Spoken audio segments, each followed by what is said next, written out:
You see, when you first learn to drive a car, you know, everything is, you're dealing with it in real time, and everything seems complicated. But today you can drive, have a conversation, eat, put on your makeup, God forbid, text, without thinking about it at all.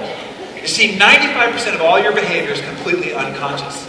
You're not thinking about it. People actually get up off the couch, go to the refrigerator, take food out, eat it, and consume it without actually being consciously aware that they have just done that. Take money out of their wallet, spend it, unconscious about what they've actually done. So the first thing you have to do is to get an awareness. I'll give you for instance for me. So when I was 20 years of age, I was in the real estate business. First year, I did really well, and I'm sitting in front of the desk of my CPA, and he's punching in all the numbers, and the ticker tape's going like this, and he's having a grand old time, snickering and laughing.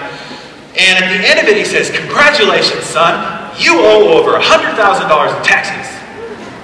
And I said, "What? I don't have $100,000 just lying around." He says, "Why? You earned several times that. Of course you set aside the money to pay your taxes." And I said, "Well, look at me. Does it look like I have set aside that money?" And then he did me a great favor. He pushed himself from his desk. He stood up and he pointed his finger at me and he said, "Son, you have to get a grip. I've seen this 1,000 times. You continue on this current trajectory and you will dig your financial grave with your wallet. Stop it." And he put his finger on what has become the most powerful personal development tool I've ever discovered. Now you gotta know, I've been in this industry for 20 years. I've bought, tried, been sent every personal development tool under the sun, and this is the most important one. He put his finger on a 50-cent notepad and he slid it across the table. And he said, "I want you to write down every single penny you spend for the next 30 days. He said, "I don't care if it's a pack of gum at the convenience store, you fill up the air of tires with 50 cents, you buy a round of drinks for your buddies, $2,000 for a new suit." It all goes on this little notepad. And I said, "Yes, sir." And literally, it wasn't a week and a half, 2 weeks into it when I realized, oh my God, how money had been just pouring out of my pockets without me even knowing it. And by having to actually track it, see it, visibly, it changed my behavior from that point forward. So I went from earning a lot of money, being worth a lot of money on the same money, because I got an awareness about the behavior I had with money. And so that's the first suggestion when it comes to changing your behavior. The second one is this. I learned this from Jim Rohn, and I met him in 1994, totally changed my life. And I'm in this seminar, and he says, "How many people here, want to have more?" And I think, "Oh, Jesus, what do I got to do now? I'm just killing myself already. What do I got to do?" Yeah, yes, of course I want to have more, but what do I have to do? And he said, "Look, it's not what you do, it's who you become. Success is not a pursuit. What you pursue can elude you. It's the person you become in the process." He said, if you want to have more, you have to become more. Success is not something you pursue. What you pursue eludes you. He said it can be kind of like trying to chase butterflies. He said, instead, success is something you attract by the person you become. So let me give you a for instance. So I was talking to a friend of mine, and he was complaining about his wife going, "Oh, she doesn't do this, and I can't believe what she does. She drives me crazy." I'm like, "Dude, you gotta stop. This woman is fantastic, and you're a boob. You're lucky she even married you." And that was the truth. And I said, let me tell you something that I did. Let me explain to you. So everybody loves Christmas. I love Thanksgiving. Why? Food, family, and gratitude. What could be more awesome than that? One year, I'm writing out all my Thanksgiving cards. I don't send Christmas cards, I send Thanksgiving cards to the people in my life that matter the most. And I wrote out all my Thanksgiving cards, and I only had one left to do. And the one that I had left to do was the one for my wife. And at the time, earlier that day, we had had an epic fight, right? And I wasn't feeling very thankful in the moment. So I was struggling with this card a bit, right? So then I had to back up and say, okay, stop. What do I really love and appreciate? And, why did I marry her? And how does she make me feel? And I wrote out this beautiful card. And I saved it because Thanksgiving wasn't for a few days. But the rest of our day went amazingly well. And that night I remember thinking, what if I could do that every day? So I took an empty journal, and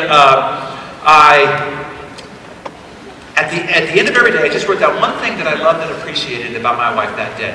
And it could be something simple, like the scrumptious meal that she prepared, or the loving care she took of our dogs, or overhearing her giving support to a friend, or even just walking in the kitchen and seeing her and how she struck me in the moment. I just wrote it down secretly. She didn't know I was doing it. And I did it for an entire year. I filled the journal up cover to cover. Wow. And at the end of the year, it was Thanksgiving again, I put it a big bow on it and I gave it to her as a gift. And she started to read it and she cried and said it was the best gift she ever got, which was saying something because 4 months earlier was her birthday and I gave her a BMW. Which struck me as like, wow, I could have really saved a lot of money there. So why don't you just for 30 days, okay? Just for 30 days, write down one thing that you really love and appreciate about your wife. And just do it in secret. Don't tell her you're doing it. So he agreed to do it, and it literally 2 weeks into it, he calls me and he's like, dude, you won't believe how much she's changed. I told you he was a boob, right? He said, we've never been closer, we've never been more intimate, we've had the most amazing conversations. I've never been more in love with her than I am right now. You see, when you change how you look at a situation, the situation changes, right? And so this is what I encourage you to do. Whatever it is that you're struggling with that is difficult for you, I want you to think, how can you see what's positive about that? And just track it for a little while and see what happens to show up. This is my beautiful bride there. Now, behavior repeated become habits, okay? Take a single behavior, repeat them over time, and they become habits. And this is really the core of the entire operating system of what it's going to take for you to be successful are your habits. Habits is the central line of code in your operating system. When you repeat a behavior, it develops what's called a neurosignature. In your gray matter, which is very malleable, it develops, in less technical terms, a brain groove, okay? The more you repeat a pattern, the more that signature gets stronger and stronger and stronger, so that ultimately you can do it without thinking about it at all. And what happens is that these habits, they start out like cobwebs, but then they become thick as cables. And it takes about 300 repetitions of not doing the previous habit and doing a new one to weaken this one in order to strengthen another to replace it. And willpower does not work. The reason why we have the largest diet industry in the history of humanity, and we've never been more fat in the history of humanity, is because they rely on willpower. Willpower doesn't work. Instead, what you need is why power. What I mean by that is, let's say I took a 300-foot steel beam and I laid it on the floor of this conference hall. And I said, if you just walk on top of it from one end to the other, at the other side I'll give you 20 bucks. How many people would do it? Yeah, it's an easy 20 bucks, right? But what if I took that 300-foot steel beam and I put it atop 2 100-story buildings? And I said, if you walk across the beam, I'll give you 20 bucks. How many people would do it? But what if on the other building is your child, and the building is on fire, and if you don't go across that beam, they will perish and die right before your eyes. How many people will go across that beam now?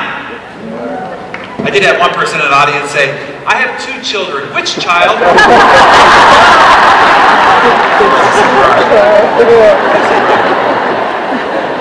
So here's what I want you to observe. The first time I asked you, you said, no way, no how. The risk, the danger's too great. The second time, you shot your hand up, and I didn't even offer you 20 bucks. The lesson here is, when you can figure out your reason why to do something, and it's urgent, it's compelling, it's powerful, it's desirous deepest into your core, you will overcome almost any how. It is not a matter of how for any of you in this audience for your great success. It is a matter of why. And if you get your why so urgent, so important, nothing, and I mean nothing, no circumstances, no naysayers, no rejections, no failures, nothing will stop you from getting to the other side. So that's the reason why inside the Living Your Best Year Ever, we help you get clear about what your reasons why are. Because it's what you're going to need as you start trying to change your habit structures. Because trust me, changing your habits is hard, difficult work. It's as difficult as trying to get off of substance abuse, because your previous patterns are constantly pulling you back into the stream of its normal pathway. So inside the compound effect are strategies for you to uproot your bad habits. By the way, I heard that if you get Success Club 5 this month, you're actually getting a copy of the compound effect. There are 7 ways to install the success habits that you need to take you in the direction you want to go. So what's the last line of code? What's the last thing that determines whether you can get to the other side of all the ambitions, goals, and desires that you have in life. Ultimately, it just comes down to time. Time is what allows the compound effect to take effect, to show you visibly the extraordinary outcome of those sustained positive choices. But I'm going to give you one last warning, and it's this. This is where most people fall and fail. And if you master this skill, you can beat anybody at anything. With me, he says, no matter how experienced, how skilled anybody is, you can beat anybody at anything if you just outlast them. Because most people will drift, right? It's the whole tortoise and the hare story. The hare is faster, more skilled, more experienced, but the tortoise beats it every time. Not because of how fast they started, right? It's never about how fast you start. At the beginning of the race, it's clustered and all these people are all fired up and everybody's going to set new records. It's how long you last. And there's just a few people that ever get to the other side of the race. And this is what I want to encourage all of you to do, is to worry about how long you last more than how fast you start. Consistency wins every single time. Now, I'm going to give you, I have just a few minutes. I want to give you one last principle, because somebody asked me, is there anything you can do to sort of accelerate this process? And I said, well, really, no, but there's one thing that you could do to really crush it. I mean, to really take leaps ahead of your competition or your contemporaries. And here's what it is. And I learned it when I was in real estate. I went to a seminar, I first got started, 20 years of age, no business being in the real estate business, just a brand new newbie. And I took the seminar leader out to lunch and I said, dude, tell me, what am I going to do to be successful? I'll do anything. He says, anything? I said, I'll do anything. He says, then I'll give you the #1 tip for you being successful. I said, I'm ready. He says, go fail. Like, huh? He's like, yeah, go fail, go fail fast, and go fail big. I'm like, dude, I thought the whole idea of success was avoiding failure. And he said, no, it's quite the opposite, in fact. And then he gave me this quote from Thomas Watson, who said, the key to your success is massive failure. Now, don't just hear that as a motivational quip. What if that's true? Let that marinate on your brain for a second. The key to success is massive failure. I mean, just like building a muscle, right? The key to growth is massive, repeated failure, bringing it to the point of failure. Now, I can see by the looks on your face, I had the same look when he said this to me. So he drew out this little analogy that I want to pass along to you because I think it can make a profound difference on how you go forth after this meeting. He said, life is like a pendulum. And on one side of the pendulum is pain, rejection, sadness, and defeat. On the other side of the pendulum is love, joy, happiness, and success. He said, if you just stand still, you won't experience any pain, rejection, and sadness, but you won't experience any joy, love, and happiness either. You can't live under a bridge. Ultimately, you got to mix amongst people. And so what ends up happening is people end up finding this comfort zone. They're only willing to experience so much pain, rejection, and sadness, so they only experience so much joy, love, and success. And this ends up becoming their comfort zone. And anything outside of that, they immediately retreat back into their comfort zone. He said, now, you really can't push the pendulum on the side of success. You must have went to a Jim Rohn seminar, which you pursue will elude you. The one side you can control is the side of failure. So your job is to push the pendulum on the side of failure, rejection, defeat, and sadness as hard, as wide, and as often as you can. And I promise you, we'll swing back on the other side. So I took him at face value. I said, all right, I have nothing to lose. So in the real estate business, there's a few places you can go get a lot of pain, rejection, defeat, and sadness really quickly. Okay? One of them is in the with expired listings. These are people who had their house in the market with another agent and didn't sell. And 20 agents descend on them by about 6 o'clock in the morning. By the 10 or 12th call, they are mad, angry, and upset. Lots of pain and rejection to be had there. Once I finished with all of those, bright and early in the morning, then I went to the place that brings shivers down spines of realtors. And there are these people called for sale by owners. FSBOs, right? They hate realtors so much, they wouldn't even think of listing their house with one. Knock on a few of those doors, lots of pain, rejection, and sadness to be had there. Then I would park my car at the end of a street, take a little notepad, put 50 check boxes on it, and just go door to door in a white shirt and a tie. Right? People love that, right? Knock, knock, knock, do you plan on buying and selling a house? And things like slam! Dogs chase me down the street, kids throwing rocks at me from across the street. Every time somebody told me no or slammed the door in my face, how did I feel? Check. Great, one more from being done. This sucks, right? Then I would go home and 5 to 9 was money time. And I would just sit in a chair, strap myself in, glass of water, no getting up to go pee, and I would just cold call for 4 hours straight. Just repeated rejection and defeat and sadness. I pushed the pendulum on the side, high and wide. Now, as he promised, I went into an office of 44 veteran agents, 20 years of age, no business being in the real estate business. And in 90 days, I had more listings and more escrows than the entire office combined. As he promised, it swung equally on the other side. You see, some of those expired listings says, hell, you're just as good as anybody. Some of these for sale by owners said, for crying out loud, if you show up here again, I think I'm going to shoot you. Just list this damn thing. Some of those people that I knocked on the door said, we're just thinking about what this house is worth. Why don't you come in and tell us? Have a cup of tea, dear. Some of those people I called said, yeah, our daughter's looking for a house right now. Call her right now. You see, I just increased my odds of finding the success where the pendulum swung on the other side. And even to this day, if I get to the end of the month and I have not had some sort of embarrassing, awful, I want more success than I have right now. What's the key to it? More failure. So if I go through the whole month without failing, I know that I have not increased my success. You see, when you adopt this understanding and this mindset where you take the thing that you fear and you turn it into fun, when you decide to not accept but to love failure, here's what I want to tell you. This is my last comment that I really want you to get. The only thing stopping you from realizing your potential, and trust me, you are a fraction of it right now. The only thing is fear. And when you turn fear into fun, when you take the thing that you're trying to avoid into your pursuit and you celebrate it, you remove the stopgap to your potential. And I'm telling you, you become unstoppable. Right? So instead of having a contest for how much success you can accumulate, new coaches that you recruit or product revenue, here's what I want you to do instead. Make a 100 no club in a contest.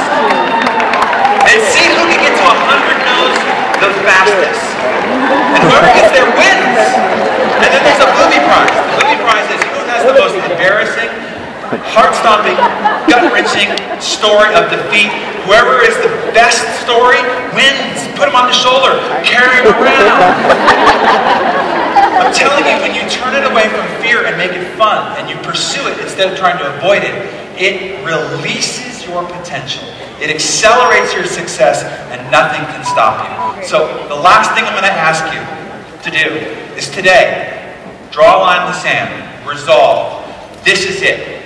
You've made resolutions, you've made goals, you've gone to conferences, you listened to CDs, read books before, you made some decisions. But today, it's not a decision, it's a resolve. And when you get up from your chair, you're stepping over that line. I will not live as I have lived before sitting in this chair. I will make positive choices, I will stick to them. Not to stop. See the building of your Beachbody business is this giant mountain life. When you go back to your home, your communities, your neighborhoods, you're going to start climbing this mountain. And people are going to come up to you. People who say that they love you and support you, friends and family, so really go, what are you doing climbing that mountain? You know, you have a job. You're lucky to have a job in this economy. Get off that mountain before you get hurt. And you're going to have to look them in the eye and you say, you see this mountain? I'm going to the top. And you're going to climb up a little bit further. And then some people are going to, on Facebook or college chums, you know, I heard about that mountain. That mountain, I think it's a scam. That mountain's a scam. You shouldn't be climbing that mountain. You know, I'm just here to protect you. You really shouldn't do that. And you're going to have to look them in the eye and you say, see this mountain? I'm going to the top. And you're going to climb up a little bit further and people will come out of the woodwork like, okay, man, if you're so intent on climbing mountains, I got a much better mountain here. It's faster, the compensation is better, and all the rest of it. And you're going to have to look them in the eye and you say, you see this mountain? You're either going to see me waving from the top or laying dead on the side. I am not coming back.